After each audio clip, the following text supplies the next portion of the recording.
আসসালামু আলাইকুম ভাই।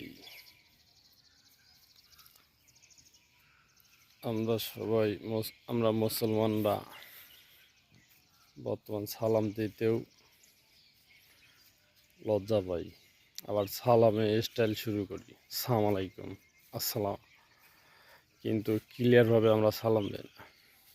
ভাই সালাম দিলেও নেকি, সালাম নিলেও নেকি।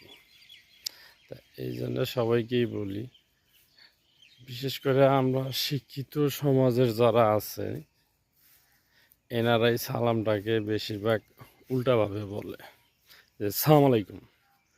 সালাম আলাইকুম হয় না, আসসালামু আলাইকুম রহমতুল্লাহি বরকাতু। তা এইভাবে যদি সালাম দেন, আপনি প্রতি হরফে 29টা করে নেকি। তা আপনি সালাম দিতেছেন, আপনিও সওয়াব অর্জন করতেছেন, যে সালাম নিতেছে সেও সওয়াব অর্জন করতেছে। তা এটা উভয়ের জন্যই লাভ। তা কথাটা কি সত্যি না মিথ্যা, অবশ্যই কমেন্টের মাধ্যমে জানিয়ে যাবেন।